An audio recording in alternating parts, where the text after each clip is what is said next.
Hello दोस्तों। जय भीम, जय संविधान, जय लोकतंत्र, जय भारत। आज मैं बात करूंगी कॉन्स्टिट्यूशंस आर्टिकल 122 यानी अनुच्छेद 122। भारतीय संविधान का अनुच्छेद 122। तो चलें स्टार्ट करें। 122 क्या कहता है? 122 article says courts not to inquire into proceedings of parliament. Courts not to inquire into proceedings of parliament. Number 1. The validity of any proceedings in parliament shall not be called in question on the ground of any alleged irregularity of procedure. Number 1. The validity of any proceedings in parliament shall not be called in question on the ground of any alleged irregularity of procedure.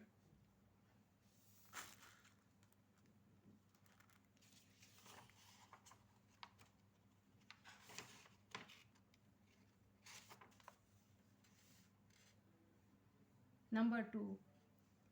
No officer or member of parliament in whom powers are vested by or under this constitution. Number 2. No officer or member of parliament in whom powers are vested by or under this constitution of regulating procedure or the conduct of business or for maintaining order in parliament shall be subject to the jurisdiction of any court in respect of the exercise by him of those powers.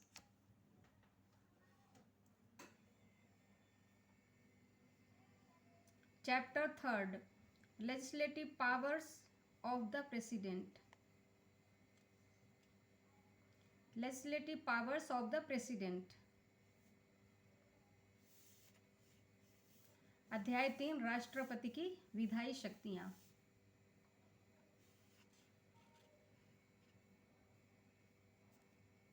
Article 133. Article 133 says power of President to promulgate ordinance during recess of Parliament. Number 1. First, if at any time except when both houses of Parliament are in session, the President is satisfied that circumstances exist which render it necessary for him to take immediate action, he may promulgate such ordinance as the circumstances appear to him to require. दोबारा पढ़ती हूँ उसको। 123 article.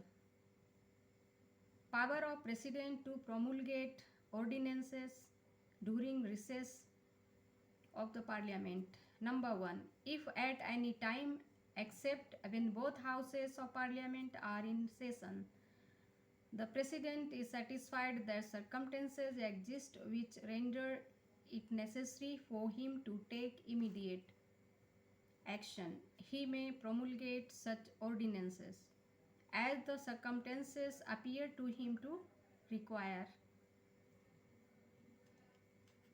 Number 2. An ordinance promulgated under this article shall have the same force and effect as an act of Parliament, but every such ordinance, Number A, shall be laid before both houses of Parliament and shall cease to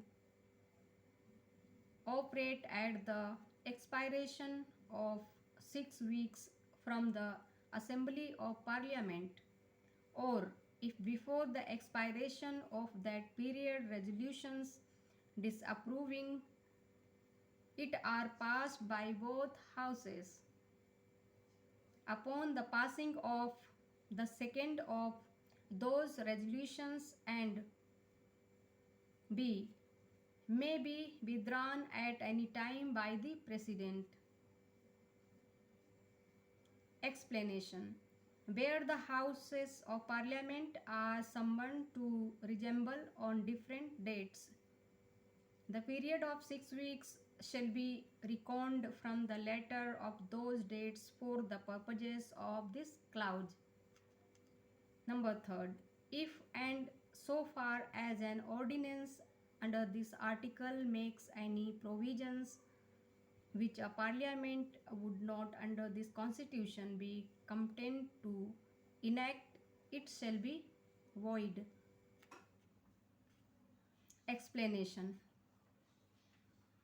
Where the House of Parliament are summoned to a reassemble or different dates, the period of 6 weeks shall be reckoned from the latter of those dates for the purposes of this clause. Number third, if and so far as an ordinance under this article makes any provisions which a parliament would not under this constitution be competent to enact, it shall be void. तो अब मैं इसका हिंदी में पढ़ लेती हूँ। Article भारतीय संविधान का अनुच्छेद 122 कहता है, न्यायालयों द्वारा संसद की कार्यवाहियों की जांच न किया जाना। नंबर 1, संसद की किसी कार्यवाही की विधि मान्यता की प्रक्रिया की किसी अभिकथित अनियमितता के आधार पर प्रश्नगत नहीं किया जाएगा। क्या कहा जा रहा है कि संसद की किसी कार्यवाही की विधि मान्यता को प्रक्रिया की किसी अभिकथित अनियमितता के आधार पर प्रश्नगत नहीं किया जाएगा। यानी न्यायालय जो भी जुडिशियरी है, हमारी जो इंडियन जुडिशियरी है, उसकी बात हो रही है कि जो उनकी जो अनियमितता के आधार पर जो प्रश्न उठाए जाते हैं, हमेशा उठते हैं, तो उनको यानी न्यायालयों में नहीं घसीटा जाएगा। यानी संसद किसी की कार्यवाही की विधि मान्यता की प्रक्रिया की किसी अभिकथित अनियमितता के आधार पर प्रश्न नहीं किया जाएगा। कहाँ? किसी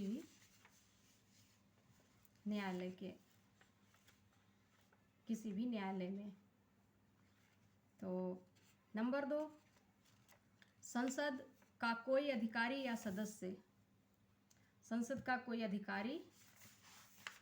सदस्य जिसमें इस संविधान द्वारा या इसके अधीन संसद में प्रक्रिया या कार्य संचालन का विनियमन करने की अथवा व्यवस्था बनाए रखने की शक्तियां निहित हैं, उस शक्तियों के अपने द्वारा प्रयोग के विषय में किसी न्यायालय की अधिकारिता के अधीन नहीं होगा। इसको न्यायालय की अधिकारिता से परे रखा गया है।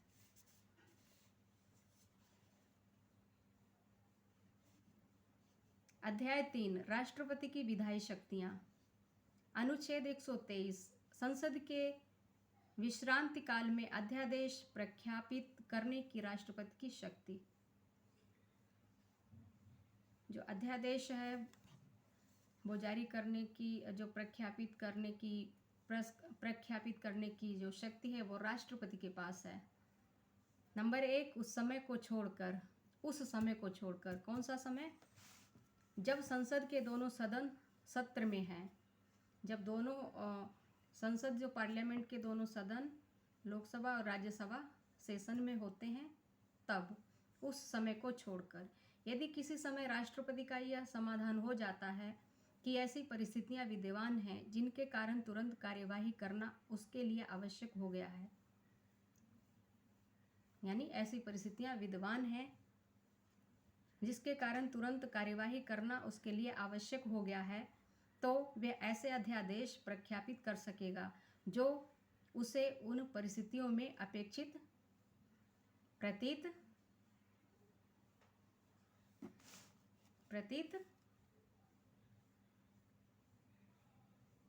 हो।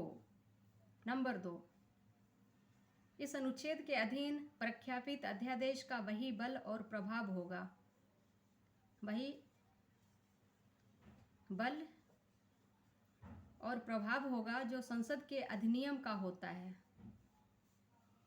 यानी राष्ट्रपति का जो अध्यादेश है उसकी वही ताकत है, वही शक्ति है, वही इफेक्टिवनेस है, वही बल है, यानी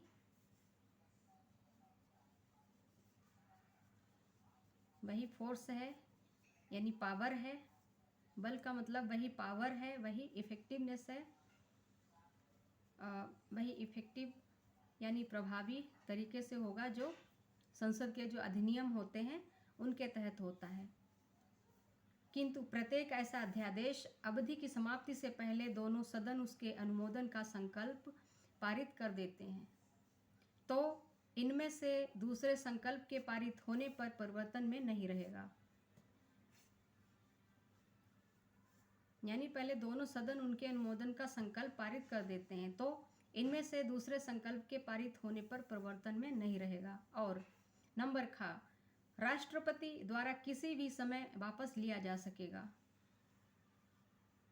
अच्छा, ये जो अनुमोदन है वो राष्ट्रपति के द्वारा, जो अध्यादेश का जो अनुमोदन है वो राष्ट्रपति के द्वारा कभी भी वापस लिया जा सकेगा। स्पष्टीकरण, जहां संसद के सदन भिन्न भिन्न तारीखों को पुनः समवेत होने के लिए आहूत किए जाते हैं, वहां इस खंड के प्रयोजनों के लिए 6 सप्ताह की अवधि की गणना उन तारीखों में से पश्चातवर्ती तारीख से की जाएगी।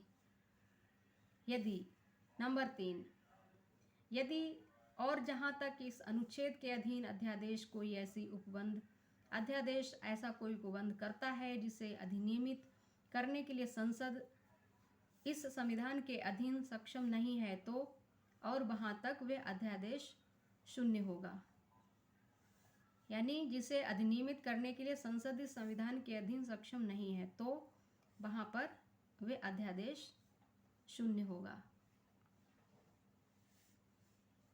तो आज मैंने पढ़ा अध्याय 3 संसद की विधायी शक्तियाँ, यानी अनुच्छेद 123 और अनुच्छेद 122। तो